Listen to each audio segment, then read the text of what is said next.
ములుగు జిల్లా మహమ్మద్ గౌస్ పల్లి గ్రామంలో అంగన్వాడీ కేంద్రంతో పాటు అమ్మ మాట అంగన్వాడీ బాట కార్యక్రమాన్ని మంత్రి సీతక్క జెండా ఊపి ప్రారంభించారు. రాష్ట్ర వ్యాప్తంగా ఉన్న అంగన్వాడీ కేంద్రాలను ఆధునీకరించి పిల్లలకు ఆట వస్తువులతో పాటు పిల్లలను చిన్నప్పటి నుంచే గొప్ప ప్రయోజకులను చేయాలనే ఉద్దేశంతో అమ్మ మాట అంగన్వాడీ బాట కార్యక్రమాన్ని రాష్ట్ర వ్యాప్తంగా ప్రారంభిస్తున్నామని ఈ సందర్భంగా మంత్రి సీతక్క అన్నారు. ఇక తన నియోజకవర్గంలో ఈ సెంటర్ను ప్రారంభించుకోవడం చాలా సంతోషంగా ఉందని మంత్రి పేర్కొన్నారు. అర్హులైన అందరికీ రేషన్ కార్డులతో పాటు రాష్ట్ర వ్యాప్తంగా ఇందిరమ్మ ఇళ్లు ప్రభుత్వం ఇవ్వడానికి సిద్ధంగా ఉందని సీతక్క అన్నారు. ములుగు నియోజకవర్గానికి ఇందిరమ్మ ఇండ్లు 3000 శాంక్షన్ అయ్యాయని మంత్రి సీతక్క తెలిపారు. దానికోసం అంగన్వాడీ సెంటర్లను ఆధునీకరిస్తున్నాం.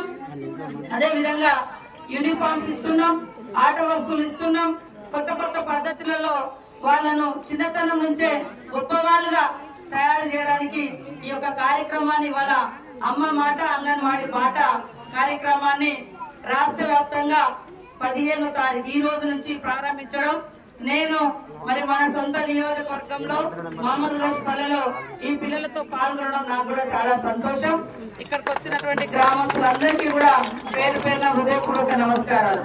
మీరందరూ కూడా చాలా మంది ఇక్కడికి వచ్చిన వాళ్ళలో ప్రధానంగా ఇండ్ల సమస్య, రేషన్ కార్డుల సమస్య, పింఛన్ల సమస్య ఉంది.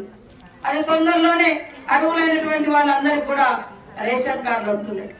అదే విధంగా ఇళ్ళది కూడా వర్షాకాలం కాబట్టి కొంత ఇప్పుడు అన్ని కూడా మరి ప్రణాళికలు సిద్ధం చేస్తా ఉన్నాం. తొందరలోనే ఇల్లు కూడా 5 లక్షలతోటి ఇల్లు కూడా ఇవ్వడం జరుగుతుంది.